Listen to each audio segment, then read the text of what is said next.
What is the it factor that fuels the most successful companies in the world? This is the Leaders of Transformation podcast. And on this show, we feature difference makers and world changers who are disrupting for good. I'm Nicole Jansen, your host, and our guest today is Ralf Specht. He actually was the founder of Spark 44, which is a global marketing communications powerhouse. He architected an industry first joint venture with Jaguar Land Rover, which he grew to over $100 million in global revenue and 1,200 employees. And today, we're going to talk about that secret ingredient that contributed to his success, which is building corporate soul. What is it? How do you know if you've got it or not? And what does it mean for your business going forward? Now, before we dive in, I do want to do a shout out to Peter Docker, who introduced me to Ralf. Peter is a brilliant leadership advisor and consultant. He was a guest on this show in episode 404, just a few weeks ago, talking about leading from the jump seat. So I highly recommend, if you didn't hear it, go back and listen to that with Peter. It was fantastic. Now, this podcast is brought to you by Leaders of Transformation, my training and coaching company.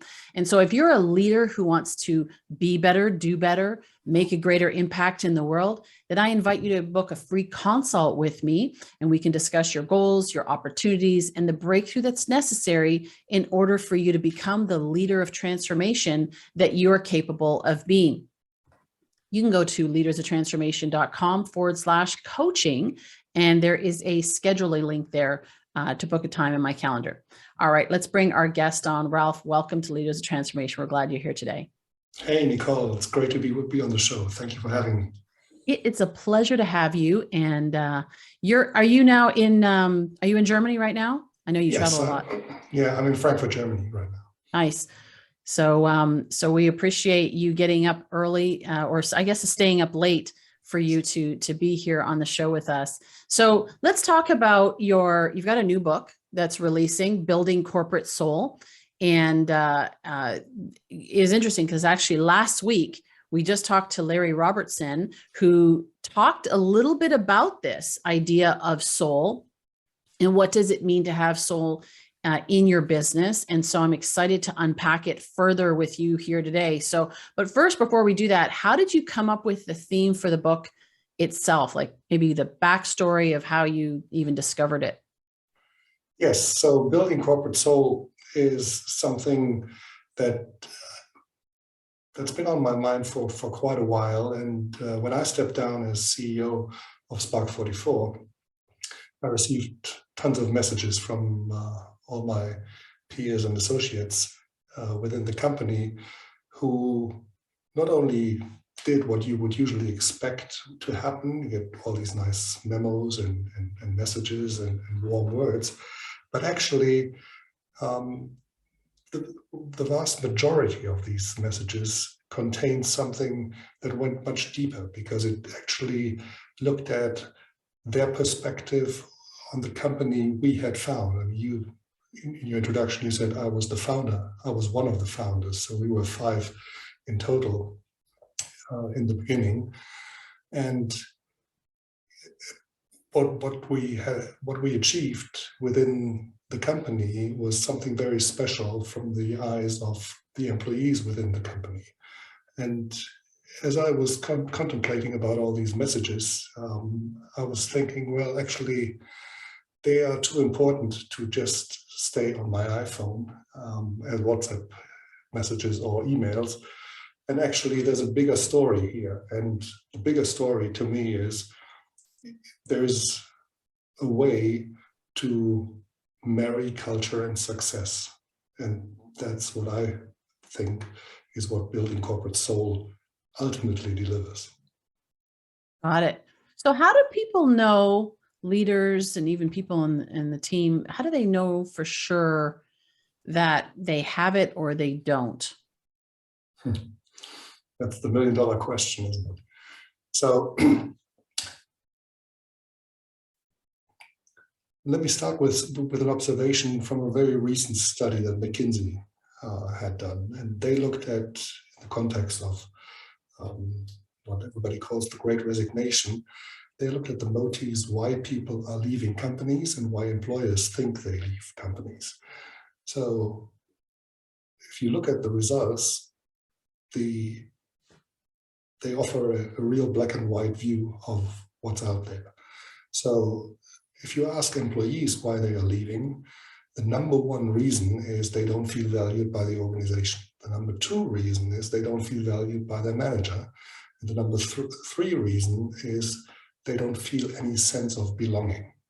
So you would argue rather soft factors in what you usually discuss as soft or hard factors.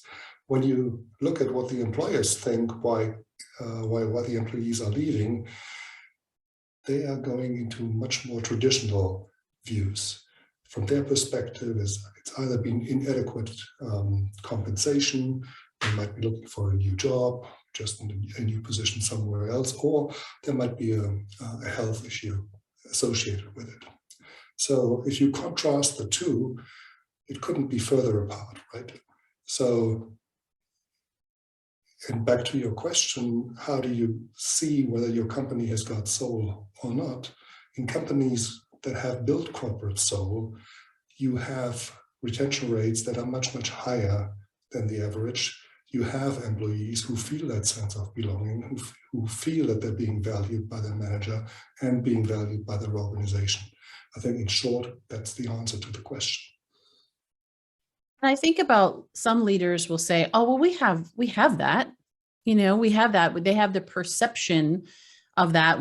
You kind of alluded to it there, where they think that the reason why employees are leaving is because of outside factors, for example, where they're not actually taking responsibility for why there's so many people leaving. It's one thing is one or two people leave, and you have like it's called the Great Resignation. And you have a lot of people leaving.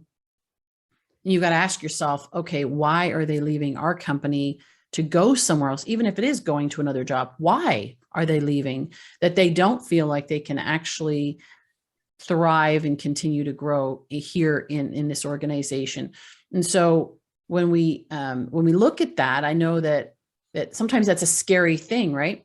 Leaders don't want to admit that they don't have all the answers, or admit that maybe they're not doing everything in the best way. How do you get these leaders who may be feeling a little like the resistance of it and saying, well, I don't want to have to change, or I don't want to have to admit that I have to change? How do you get them to open up their mind to this new possibility and what it can mean for them?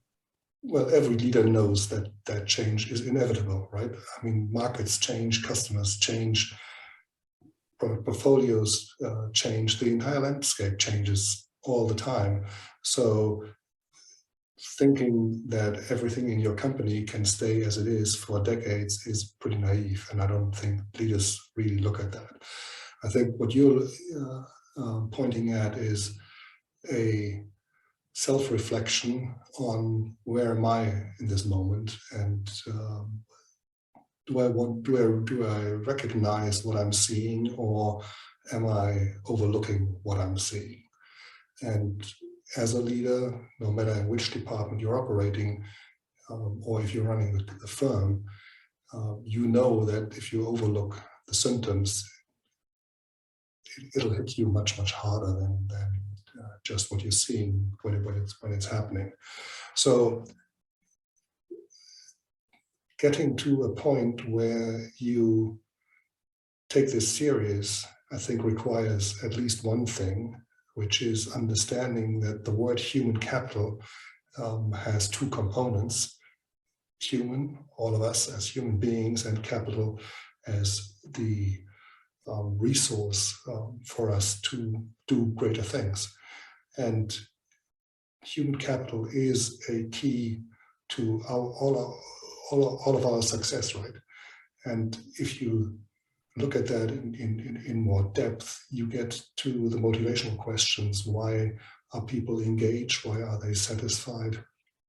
Or even how do they approve their CEO?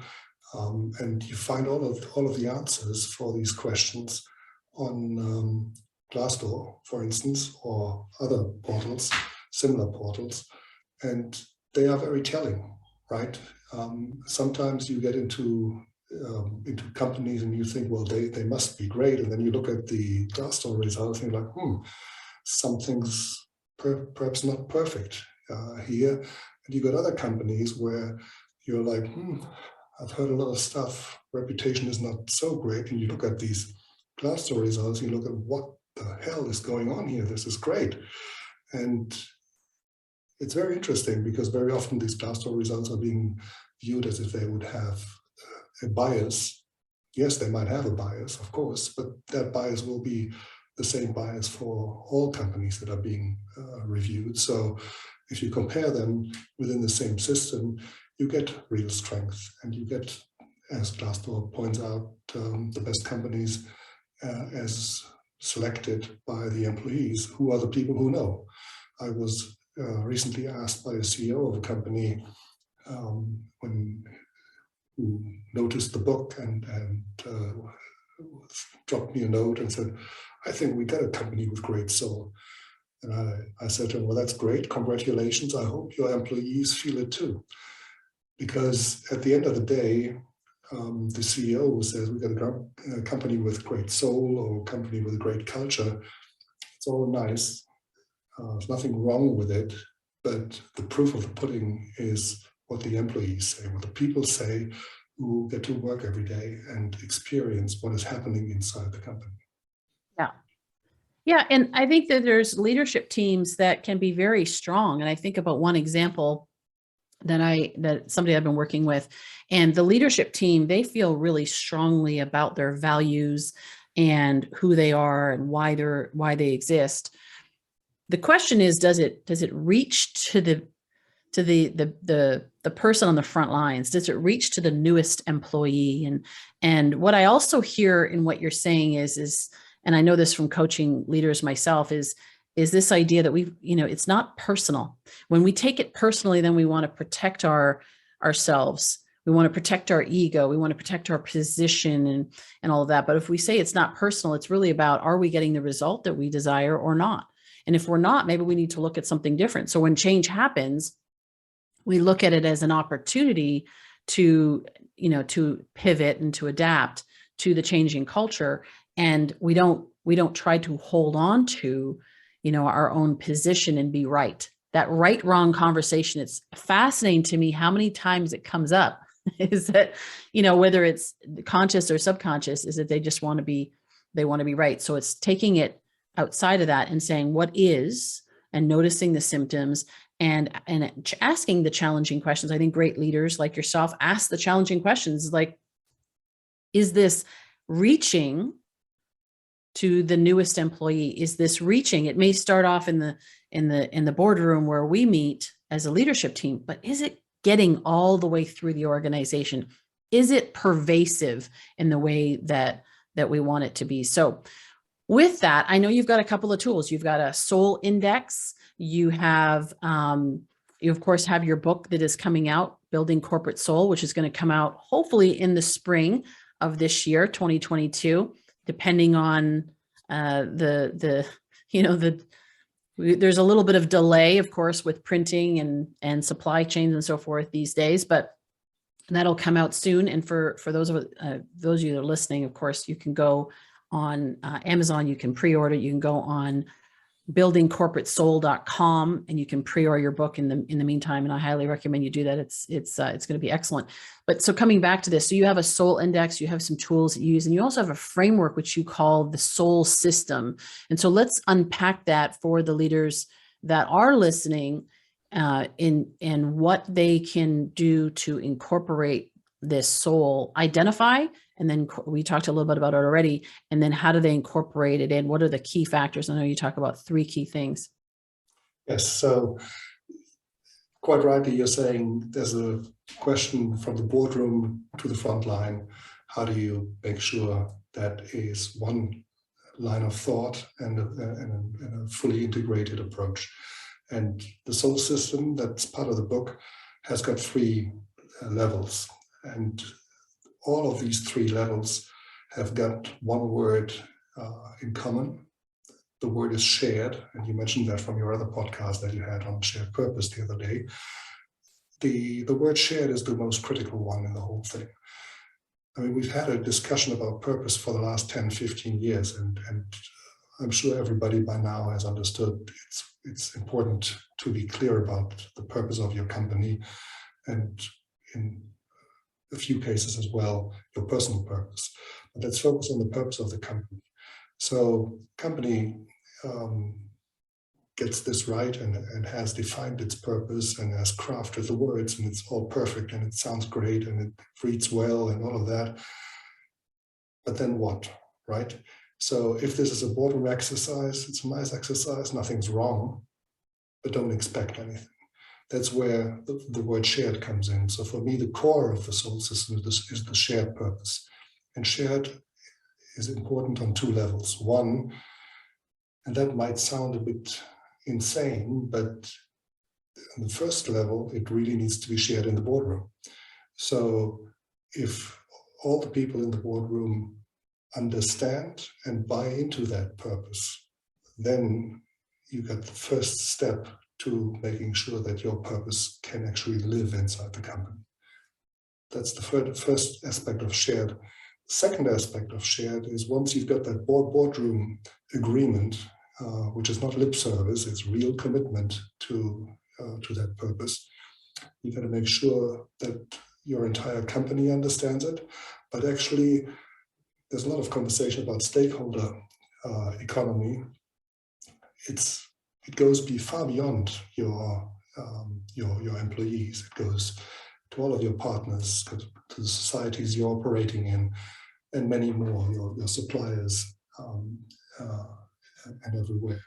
So once you got that sorted, you get to the next level, which I call the shared understanding.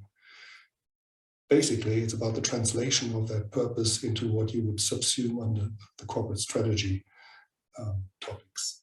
What's your vision? What's your mission? What's your values? And what's the spirit? Spirit to me is an important piece because for me, spirit is the intended corporate culture. How do I want this place to feel? What's the spirit I want to see and I want to feel when I get into the company? So once you've got these sorted, so you got the shared purpose and you got the shared understanding, we get to the critical part, the real critical part, because up to now, everything's theory, right? So we've got these wonderful PowerPoint decks and boardroom whiteboards and all of that. But now the rubber hits the road. You get to making these things real. And they only become real through the behaviors. That's the third level, which I call the shared behaviors. And they go through everything a company does. There's the classical HR elements in terms of hiring people, promoting people, developing people inside the company. It's about all other areas of the business. It's about finding the right partners to partner with,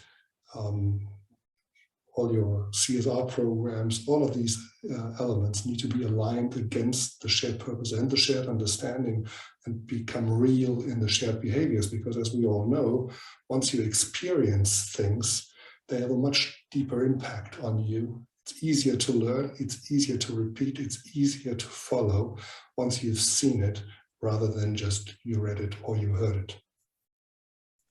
Yeah, years ago, I started talking about this idea of turning your business into a mission-based business, and then how does that play out on a day-to-day basis? And it's funny because some leaders were like, yeah, I know, we know.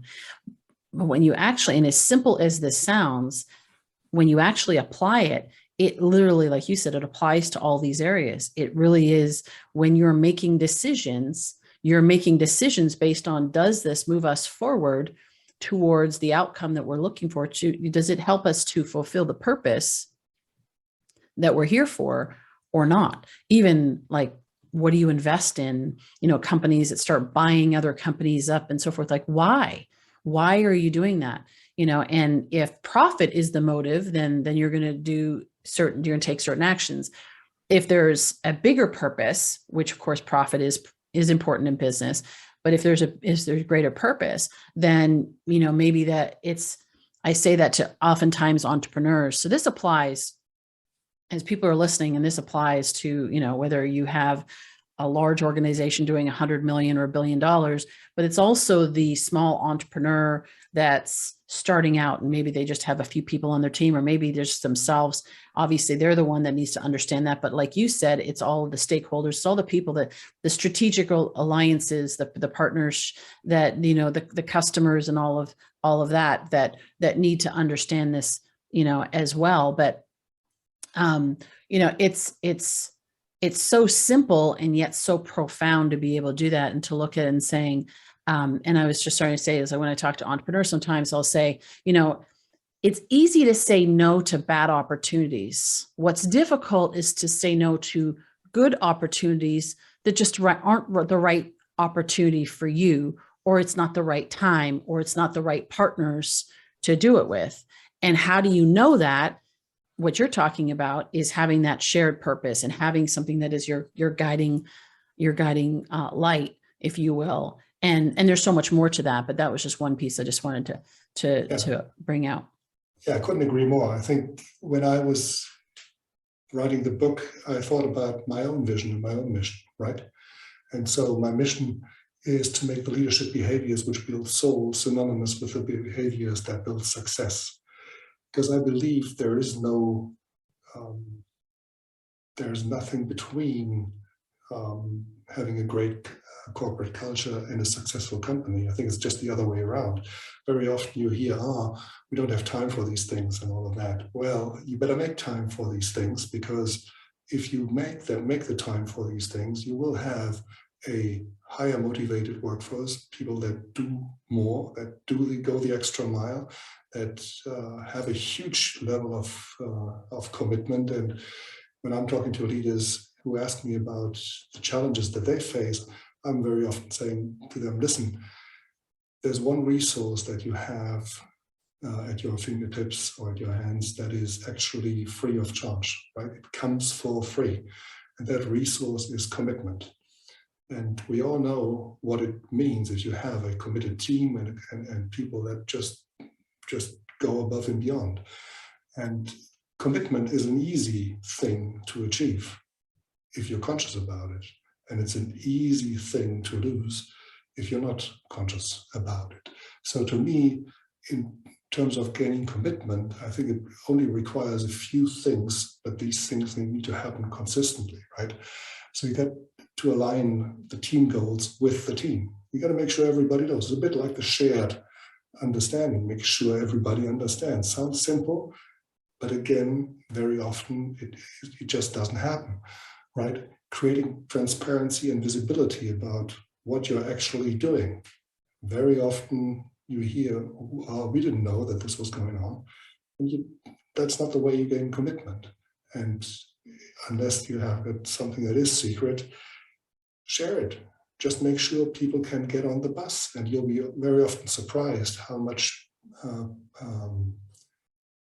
engagement you receive from your people. I mean, we've seen from the McKinsey study, right? Sense of belonging, valued by the organization, giving people an opportunity to be valued by the organizations, how you do commitment, allowing participation in the setting of goals and creating ownership and accountability, obviously are part and parcel of the whole thing. Documenting the goals so that everybody knows this is what we achieved. And if you achieve it, go fucking celebrate it, right? I mean, if you have a reason to celebrate, do it, because people will remember we achieved this together. This was one thing that we did together. And then the next day you can start the next thing. And with the commitment you get, you can achieve things that you didn't think possible even before. And that was part of what I received as part of the feedback messages from many people when I left, that quite a few said, we would have never thought we would be capable of doing the things we did when we started, but actually the culture got us that way, and we're so thankful for it. Now, I think about this concept and the way that you're approaching it, and it is so clear and so simple. I mean, there's complex, business is complex. There's a lot of things, but when it comes to this, you are so clear and simple with it. I find that a lot of times people will even when they're talking about it and the importance of it, that it becomes like a thing. Like there's a big wheel. I imagine this big wheel, and it's like, we need to do all of these things. And oh yeah, that soul thing, that shared purpose thing, we need to do that too. Whereas what I'm hearing from you is that it really is, and I actually believe this to be true, is that it is the foundation on which everything else sits. Right. And even just that visual for, to be able to see it that way is to realize this, this having this foundation that you're talking about leads to all the other things. And like you said, commitment, bringing people on that they will bring their best, not just their, not just their bodies, but they'll bring their minds, but even more so, they'll bring their hearts, which is where creativity and innovation comes. And so as simple as it sounds, it's actually quite profound to think about it and even reposition it that way. So yeah, I love the concept, and simple things like this, when you share it, can have huge impact. Because a lot of times, I'm sure you know this from even people that have reached out to you, and they're like, well, I want to know about this, and I want to know about that, and how do I do this, and how do we deal with that? And we've got all these problems and so forth. But to your point about that example, it's like, well, if you have this, then the rest actually follows a lot more clearly. The answers come more clearly. Yeah, and you started our conversation with a question: what do you do if leaders don't recognize what's going on in their firm? If you have all these things in place, you don't have to just rely on the leader to recognize everything. It basically allows everybody to have their eyes and ears open and see if things are not the way they're supposed to be, and can help course correct. And very often it's just small little things that happen that actually, if you don't change them in the way that you want them to be in the first place, over time, they become like the new habit and the new normal, and slowly you lose course, and that's a big issue.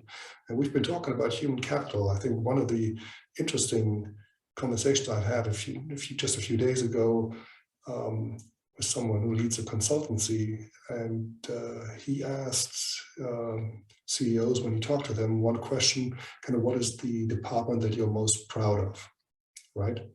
And some say it's sales, some say it's marketing, some say it's research and development, what have you. He said the only one question, or the only one answer that I never got was HR. So we're talking about human capital. We're talking about that people are the most important asset. Yet the role of HR, I think, is one that is not where it needs to be in this process, actually. And I strongly believe there's a more important role for HR as a consulting force inside the company for leaders than is currently happening in too many companies. Yeah, that's very interesting, and a great point. I was thinking about, as you were talking, I was thinking that you mentioned about it doesn't have to be on the leader. It actually comes from within, that people recognize something. And it was one thing to recognize it. It's another thing to have created a culture where somebody can actually say something about it. And so what it also speaks to is the culture of feedback, or the culture of having that honest conversation, because everybody is bought in and belongs. If I'm visiting to a family, let's say, and I'm staying in someone's home, and I notice some things, I'm probably not going to say anything unless I'm, obnoxious and rude and opinionated and whatever. And then I'm like, you need to do things this way. But usually, for the most part, people aren't going to say anything about things that they notice, because they're just there to visit. Yet if I'm part of that family and I belong in that family, then that's where I might say, hey, I think we need to do things, not you, but now it's we need to do things a little differently. Or I notice that we're kind of going off track a little bit. How can we come back to where we were before, or where we need to be? And so and then of course, where does HR plays a big part in that, is creating the, like you said, the consulting, within the company as to what's happening with people, because a lot of times that will actually those conversations will end up in HR, some of the issues that are going on and what people are experiencing. So really, really good. Ralf, thank you so much for being here today and sharing just a little taste of your book. I'm excited for it to come out. I know it's going to make a huge impact. You got the Soul Index. So I want to do a shout out for the Soul Index, buildingcorporatesoul.com/soul-index. We'll make sure that's in the show notes. You of course can also on the website, Building Corporate Soul, that you can pre-order the book right now. And then of course, once it releases in March, somewhere right now, it's estimated to be March of 2022. It'll be available for pre-order, and then ultimately be available for you on all the different major platforms.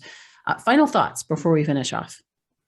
Well, I think we covered a lot of key themes, and I think the Soul Index, as you just mentioned, I think is another element that is really critical, because I wanted to see with hard numbers whether this marriage of culture and success actually works. And we did the Soul Index. The Soul Index is based on employee feedback. I already mentioned things like satisfaction, engagement scores, and approval of CEO, as well as business performance.